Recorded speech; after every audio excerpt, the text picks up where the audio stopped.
ஒவ்வொரு கர்ப்ப பெண்களும் ஒவ்வொரு கர்ப்பிணிகளும் ஒரு குழந்தையினுடைய வளர்ச்சியில் ரொம்ப பெரிய தாக்கம் செலுத்திக்கிட்டு இருக்கிறாங்க. கவனிக்க வேண்டிய விஷயங்கள் நிறைய இருக்குது. தேவையில்லாத ஸ்கேனிங் அது தப்பு. இன்றைக்கு டாக்டர் எல்லாருமே வந்து காசு சம்பாதிக்கிறதுல தான் ரொம்ப கவனிச்சுக்கிட்டு இருக்கிறாங்க. ஒரு டாக்டர் அவர் பொண்டாட்டி கர்ப்பம் அடைந்தால் 3 டைமில் தான் அவர் ஸ்கேன் பண்ணுவார். ஒன்று ஃபஸ்ட்டு அந்த 2 மாதத்துக்குள்ளே ஸ்கேன் பண்ணி குழந்தை பலோப்பியங்குழாயில் உண்டாயிருக்குதா கர்ப்பப்பையில் உண்டாயிருக்குதான்னு கன்ஃபார்ம் பண்ணிக்குவார். ஏன்னா பலோப்பியங்குழாயில் இருந்தால் அதை வெளியே எடுக்கணும். ரெண்டாவது அந்த குழந்தையினுடைய வளர்ச்சி சரியாக இருக்குதா டேர்ன் ஆகுதான்னு பார்க்குறது. 3வது தேவையில்லை செஞ்சால் 3. இதை தவிர வேறது கிடையாது. ஆனால் இன்னைக்கு வந்து ஆம்பளையா பொம்பளையாண்டு பாருங்கள், இந்த வாட்டி கொஞ்சம் ஸ்கேன் பண்ணி பிள்ளை எப்படி இருக்குன்னு காட்டுங்கண்டு ஸ்கேனி நீங்கள் பண்ணினா அவனுக்கு 1200 அல்லது 1000 800, அதுக்கு வேறையா சார்ஜ். அப்போது நம்ம பற்றியெல்லாம் எந்த ஒரு பிரச்சனையும் கிடையாது. காசு சம்பாதிக்கிற கூட்டம் சம்பாதிச்சுட்டு இருக்குது. நம்ம தேவையில்லாத ஸ்கேனிங், மருந்து மாத்திரைகள்.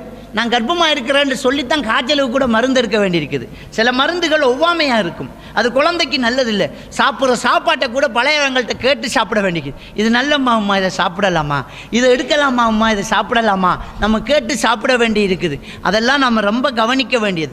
அப்போ ஒரு தாய் கருவில் வளர குழந்தைக்காக செய்ய வேண்டிய பங்களிப்புகள் நிறையவே இருக்கிறது. அதில் முக்கியமானது அவங்களுடைய மனநிலை. அந்த மனநிலையை சரியாக வச்சுக்கிறதுக்கு உதவி செய்யக்கூடியவர்கள் கணவனும் அண்மித்த உறவுகளும், தாய் தந்தையர்கள், சூழல்கள். இந்த நேரத்தில் அழக்கூடியவளாக, இந்த நேரத்தில் கஷ்டப்படக்கூடியவங்களாக இல்லாமல் பார்த்துக்கிறது ரொம்ப முக்கியமானது. அந்த அழுகை ஒரு நீதியானதாக, நியாயமானதாக, ஒரு மார்க்கத்துக்காக இருக்குமாக இருந்தால் அது ஆரோக்கியமான அழுகையாக இருக்கும். அது பாசிட்டிவ் திங்கிங். ஏன்னா கர்ப்பமாக இருக்கிறவங்க அல்லாவுக்காக ஹிஜ்ரத்து போகிறாங்க. அது அந்த குழந்தைக்கு ஒரு தியாக உணர்வை கொடுக்கும். அந்த அழுகை பிரச்சனை கிடையாது. அந்த அழுகை பிரச்சனை கிடையாது. மார்க்கத்துக்காக நாங்கள் போராடி அதுக்காக நாங்கள் சிரமப்படுறோம், அதெல்லாம் குழந்தைக்கு தாக்கம் செலுத்தாது. நெகட்டிவான எந்த ஒரு திங்கிங்கும் நமக்குள்ளே இருக்கக்கூடாது. அது குழந்தைய ரொம்ப தாக்கும்ங்கிறதுல நாங்கள் ரொம்ப கவனமாக இருக்க வேண்டியது. அடுத்தது குழந்தை பிறந்தாச்சு. குழந்தை பிறந்த உடனே முக்கியமாக நாங்கள் செய்ய வேண்டியது தாய்ப்பால் கொடுக்குறது. அந்த தாய்ப்பால் கொடுக்குற விஷயத்தில் இன்றைக்கு ரொம்ப பெரிய பொழுவோக்கு நடந்துக்கிட்டு இருக்குது. ஆரம்ப காலத்தில் சாப்பாட்டுக்கு வழி இல்லாதவங்க வாழ்ந்த காலத்திலேலாம் 10 பிள்ளை 8 பிள்ளை 15 பிள்ளை என்று பெற்று எல்லா பிள்ளைகளுக்கும் தாய்ப்பால் கொடுத்து பக்கத்து வீட்டு பிள்ளைக்கும் செவிலி தாயாக இருந்த நம்முடைய மூதாதையர்களை நாங்கள் நினச்சி கூட பார்க்குறோம். அவங்கெல்லாம் அப்படி வாழ்ந்துட்டு இருக்கிறாங்க. வெறும் கீரை வகையை சாப்பிட்டு, வெறும் தேங்காய் பாலை புழிஞ்சு குடித்து, வெறும் சோத்தை மட்டும் தின்று தாய்ப்பால் குடித்து குழந்தையெல்லாம் நல்லா வளர்ந்துருக்கிறது கடந்த காலங்கள். இப்போ நாங்கள் கர்ப்பமானது தெரிஞ்ச உடனேயே மாதம் கிளினிக்கு வேறு டொனிக் வகைகள் வேறு பால் பக்கெட்டுகள் வேறு, பத்திரமா பார்த்துக்கிறதுக்கு ஆயா வேறு, வீட்டில் சேவன் வேறு, எல்லாம் வச்சு எல்லாம் நல்ல ஆரோக்கியமாக இருக்குது. ஆனால் எல்லாம் அநேகமான தாய்மார்கள் சொல்லக்கூடிய ஒரு சாட்டு, எனக்கு தாய்ப்பால் இல்லாமல் போச்சு, தாய்ப்பால் இல்லை, பொட்டிப்பால் பொட்டிப்பால் பொட்டிப்பால். இன்னைக்கு கடையில் தாய்ப்பாலுக்கு பகரமாக வரக்கூடிய பொட்டிப்பால்கள் அதிகமாக விற்கிற. இதெல்லாம் நம்முடைய 50-60 வருஷங்களுக்கு முன்னால் வித்திச்சான்னு கேட்டால் ரொம்ப கவலையான ஒரு விஷயம்தான். ரொம்ப குறைவு தான். இன்னைக்கு எல்லாம் விதவிதமாக விற்கிது. ஏன் விற்கிதுன்னு கேட்டால் அந்த அளவுக்கு மக்கள் அதை வாங்குறாங்க. ஏன் வாங்குறாங்கன்னா அவங்கள்ட்ட தாய்ப்பால் இல்லை. ஏன் தாய்ப்பால் இல்லை? அந்த குழந்தைக்கு அல்லாஹ் கொடுத்த ரிசுக்கு எங்கே என்ன நடந்துக்கிட்டு இருக்குது? நமக்கு தாய்ப்பால் கொடுக்க தெரியல. அதான் நான் ஆரம்பத்தில் சென்றேன். நம்ம குழந்தைய வளர்க்கும்போது நம்முடைய பிள்ளைகள்கிட்ட எல்லா விஷயங்களையும் சொல்லி வளர்க்குறோம். படிக்க விட்டுட்டு வந்தவொடனே கல்யாணம் பண்ணி கொடுத்துறோம், தாய்ப்பால் கொடுக்க தெரியலை. அதுலேயும் நம்ம முஸ்லீம்கள் எந்த அளவுக்கு போய்தான் தெரியுமா? நம்ம ரொம்ப வசதி குறைவாக இருந்தாலும் ப்ரைவேட் ஹாஸ்பிட்டலில் போய் காசை கட்டி மருந்து எடுத்துகிட்டு வந்துடுறோம். லைனில் நிற்கவோ, டோக்கன் எடுத்துகிட்டு இருக்கவோ, நெக்ஸ்ட்டு என்று கூப்பிடவோ, கவர்மெண்ட் ஹாஸ்பிட்டலில் போய் இருக்கவோ நமக்கு பிடிக்கவே பிடிக்காது. அதெல்லாம் அனுபவிச்சுட்டு இருக்கிறான் காவிர். அதெல்லாம் அனுபவிச்சு அந்த கவர்மெண்ட் ஹாஸ்பிட்டலில் போன உடனே கர்ப்பிணி பெண்களுக்குரிய கிளினிக்கு தாய்ப்பால் கொடுக்குற முறை நர்சஸ் வந்து பாடம் நடத்திக்கிட்டு இருக்கிறாங்க. ஒவ்வொரு ஏரியாவும் இருக்கக்கூடிய பிஹெச்ஐமாருடைய டியூட்டி அதுதான். கர்ப்பிணி பெண்களை ஒன்று திரட்டி அவங்களுக்கு ட்ரைனிங் கொடுக்குறது. எப்படி நீங்கள் பார்த்துக்கொள்ளணும், எப்படி நீங்கள் சாப்பிடணும், எப்படி உட்காரணும், தாய்ப்பால் கொடுக்கறது எப்படி, கையை எப்படி வைக்கணும், குழந்தை எப்படி தூக்கணும், எந்த பொசிஷனில் நீங்கள் இருக்கணும், எப்படியெல்லாம் நீங்கள் நடந்து கொள்ளணும் சொல்லிக் கொடுக்குறாங்க. நமக்கு அந்த பாடமே தேவையில்லை. காசை கொடுத்து மருந்து எடுத்து வீட்டை வந்துட்டு, காசை கொடுத்து பிள்ளையை பெற்றுட்டு வீட்டை வந்துடுறோம். இதெல்லாம் எங்களுக்கு தேவையில்லாத விஷயம் நினைக்கிறோம். ஆனால் தாய்ப்பால் கொடுக்க தெரியல. உங்களுக்கு தெரியுமா, நம்முடைய உடம்புல நமக்கு குளுக்கோஸ் தேவை. நம்முடைய குளுக்கோஸ் தான் நம்ம சாப்பிட்ற உணவு. எனக்கு பசிக்குதுன்றா என்ன அர்த்தம் தெரியுமா? என்ற ரத்தத்தை மூளையில் உள்ள டயக்னோஸ், அதாவது மூளையில் ஹைப்போதாலம்ஸ் என்ற ஒரு பகுதியில் ரத்தம் ஓடும்போது அதை டயக்னோஸ் பண்ணும். அதை டயக்னோஸ் பண்ணி பார்க்கும், இவருடைய ரத்தத்தில் குளுக்கோஸ் போதாது. உடனே அது மெசேஜை கொடுக்கும் சட்டைட்டரி சென்டர் என்ற ஒரு பகுதிக்கு. அங்கேருந்து மெசேஜ் பாஸ் ஆகும், பசி என்கிற உணர்வை தூண்டிவிடும் மூளை. பசிக்குது, ஏன் பசிக்குதுன்னா எனக்கு குளுக்கோஸ் தேவை, அதனால் பசிக்குது, நான் சாப்பிட்றேன். சாப்பிடும்போது அந்த மூளை திரும்ப கட்டளையிடும், போது நிப்பாட்டு அப்படின்னு. எடுத்து பிளேட்டில் வைக்கும்போது கண்ணு பார்த்து டயக்னோஸ் பண்ணி கொடுத்துரும் ஹைப்போதாலம்ஸுக்கு. ஹைப்போதாலம்ஸ் சட்டைட்டரி சென்டருக்கு கொடுக்கும். சட்டைட்டரி சென்டர் போது நிப்பாட்டு, எடுத்து வச்ச இட்லியில் 2 வெளியில் வையணும், எடுத்து வச்ச இடியாப்பத்தில் 3 கழிச்சு விடணும், ஏன்னா உனக்கு இவ்வளோ போதும், அதுக்கு மேலே சாப்பிட முடியாது, சாப்பிட்டோன்னு நமக்கு தேவையான குளுக்கோஸ் வந்துச்சு. இதான் உடம்புல நடந்துக்கிட்டு இருக்குது. இந்த மூளை போதும் என்கிற தகவலை தந்தோடனே நம்மளால் சாப்பிட முடியாமல் போகுது. இதுதான் சயின்ஸ். சிலர் ஜின் பிடிச்சி ரொம்ப அதிகமாக சாப்பிட்றத கேள்விப்பட்டிருப்போம். ஜின் பிடிச்சா 30 கோழியை தின்னுட்டு இன்னும் பசிக்குதுங்கிறானா, ஒரு வாளி சூப்பை குடிச்சிட்டானா, 2 சகன் சோத்தை தின்னுட்டானா, இன்னும் சாப்பிடுங்கன்னா உள்ளுக்குள்ளே ஒரு 100 ஜின் இருக்கிற மாதிரி தெரியுதுன்றோம். இதெல்லாம் ஜின்னுக்குன்னெல்லாம் கிடையாது. இவருடைய மூளை சட்டைட்டரி சென்டர் போதும் என்ற தகவலை கொடுக்காத அளவுக்கு இவருக்கு ஒரு நோய் வந்திருக்குது, அவ்வளோதான். பைப்போலர் எஃபெக்டிவ் டிஸார்டர், அதே மாதிரி சிக்ஸோப்ரினியா, மேனியா போன்ற நோய்கள் இருக்கக்கூடியவர்களுடைய சிம்டம்களில் ஒன்று இந்த சட்டைட்டரி சென்டர் போதும் என்ற கட்டளை கொடுக்காது. போதும் என்ற கட்டளை கொடுக்காட்டி சாப்பிட்டுட்டே இருப்பார், சகன சாப்பிட்டுட்டே இருப்பார், அது செமிச்சுக்கிட்டே இருக்கும். அதுக்கு ஒரு சின்ன டெப்லெட் இருக்குது, வெறும் 2 ரூபா தான் அந்த டெப்லெட். அந்த டெப்லெட் 2 போட்ட உடனே அது அப்படியே கிளியர் ஆகிடும். இதுக்கு போட்டு சங்கிலியில் கட்டி மந்திரிச்சு தேசிக்காய் வெட்டிட்டு இருப்பாங்க. நான் என்ன சொல்ல வரல, இந்த மூளை போதும் என்ற தகவல் தந்தால் போதும், அவ்வளோதான். இந்த தாய்ப்பால் கொடுக்கறதுல ஒரு முக்கியமான விஷயம் இருக்குது, நம்ம கவனிக்க மாட்டேங்கிறோம். தாய்ப்பால் கொடுக்கும்போது பழைய வகை சொல்லி தருவாங்க, உட்கார்ந்து தான் தாய்ப்பால் கொடுக்கணும், படுத்துட்டு கொடுக்கக்கூடாது. நீங்கள் உட்கார்ந்து இருக்கணும். குழந்தையினுடைய நாடி டயர்டாகாமல் ஒரு விரலை வச்சுக்கொள்ளணும். தாய்ப்பால் கொடுக்கும்போது அந்த குழந்தையினுடைய சுவாசம், மூக்கில் சுவாசிக்கிறது சரியாக இருக்கிற மாதிரி உங்களோட கையை வச்சுக்கொள்ளணும்.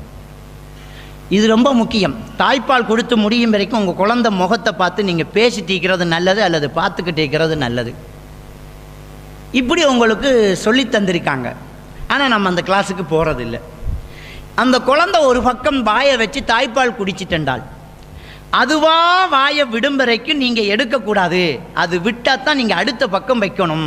இதை எல்லாருமே நாங்கள் மறந்துடுறோம். ஏன் இதை சொல்கிறாங்க? ஒரு குழந்தைக்கு தாய்ப்பால் கொடுக்கும்போது ஒரு மார்பில் பிள்ளை வாயை வச்சுட்டா முதல்ல வர்றது கொழுப்பு.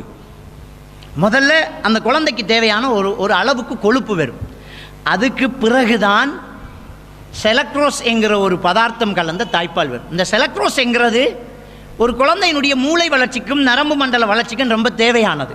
அது பின்னாடி வந்துக்கிட்டு இருக்கும், குடிச்சுக்கிட்டு இருக்கும். இப்போ தாய்ப்பால் குடித்து அது திருப்தி அடைஞ்சது பிறகு நம்ம அடுத்த பக்கம் வச்சு அடுத்த பக்கமும் முதல்ல வர்றது கொழுப்பு தான். இப்போ என்ன சொல்ல வரேன்டா, ஆர்வ கோளாறுனால தாய்ப்பால் கொடுக்குற ஒரு புதிய தாய் தாய்ப்பாலை கொஞ்ச நேரம் குடிச்சிட்டு இருக்கும்போது மற்ற பக்கம் கொடுத்துடுவோமே அப்படின்ற ஒரு முடிவு எடுக்கிறான். குழந்தை எடுத்து மற்ற பக்கம் வைக்கிறான். மற்ற பக்கம் முதல்ல கொழுப்பு வரும். 2 தடவை கொழுப்பு வந்தோடனே அந்த குழந்தையினுடைய மூளை முடிவு பண்ணும், சாப்பாடு போதும், சாப்பாடு போதும் அப்படின்ட்டு அந்த குழந்தையினுடைய மூளையில் சட்டைட்டரி சென்டர் டயக்னோஸ் பண்ணி உடனே கட்டளையை கொடுத்துரும், சாப்பாடு போதும் என்று. 2வது பக்கம் வாயை வச்சு கொஞ்ச நேரத்தில் கொழுப்பு முடிஞ்ச உடனே பிள்ளை குடிக்கிறத நிறுத்திடும். குடிக்கிறத நிறுத்தினோடனே ஏன் குடிக்க மாட்டேங்குது, இப்போ தானே வச்சோம், குடிக்க மாட்டாதே, ஏன் குடிக்கிறது இல்லையே, நம்ம நினச்சிக்கிறோம் தாய்ப்பால் இல்லைண்டு. ஐயோ பிள்ளைக்கு தாய்ப்பால் இல்லை.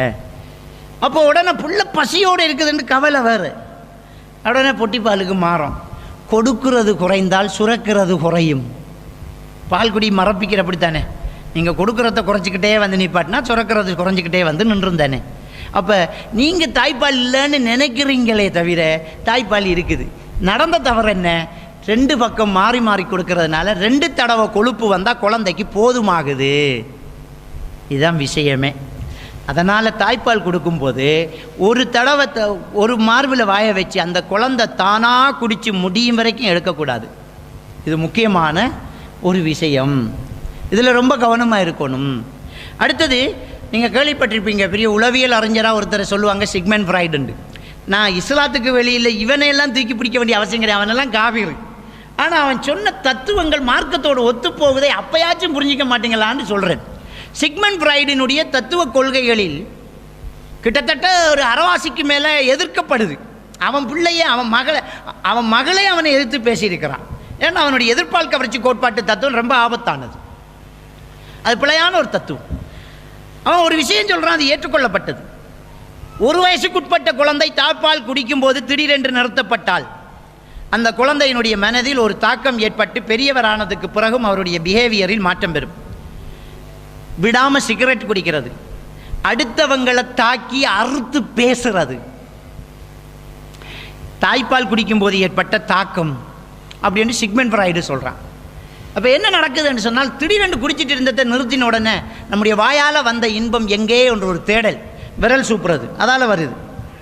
அந்த தேடலுக்கு விரல் சூப்புறது தான் வழி என்று முடிவெடுத்த பிள்ளை விரல் சூப்பிட்டே இருப்பான். 10 வயசு அடைஞ்சாலும் விரல் சூப்புவான். சிலர் கல்யாணத்தாண்டே விரலை சூப்பிட்டு போனவெல்லாம் இருக்கிறான். பழக்கமாக போச்சு. சிகரெட்டுக்கு மேலே சிகரெட் ஃபில்டர் மூட்டிக்கிட்டு குடிச்சிக்கிட்டே இருக்கிறான்டா. அவனுக்கு இன்னொரு தாக்கம் இருக்கிறது. என்ன? வாயினால் கிடைத்த இன்பம் எங்கே என்ற ஒரு தேடல் சின்ன வயசில் வந்தது. அது சிகரெட்டுன்னு அவனுடைய மனசு முடிவெடுத்தது. டெலிவிஷன் என்று சொல்லுவாங்க. அடுத்தவங்களை அறுத்து பேசுறது, எப்போ பார்த்தாலும் வெட்டி பேசிட்டே இருப்பான். சிலரை கண்டா ஓடிவான், கதைச்சே கொண்டுருவான் அப்படின்ட்டு. அப்படியான பேச்சு இருக்கிறது தாய்ப்பால் கொடுக்கும்போது ஏற்பட்ட பிரச்சனை தான் என்று சிக்மெண்ட் ஃப்ராய்டு சொல்கிறார். நான் அதை அடுத்து கொள்ளணும் என்று சொல்லலை, அவன் ஒரு காவியர். ஆனால் தாய்ப்பால் கொடுக்கும்போது இடையில் நிறுத்துவது பிழைதானே, அதை நாம் சரியாக செஞ்சால் ஏன் இந்த வம்பு? அது ஒரு முக்கியமான ஒரு விஷயமாக நாங்கள் கவனிக்க வேண்டியது.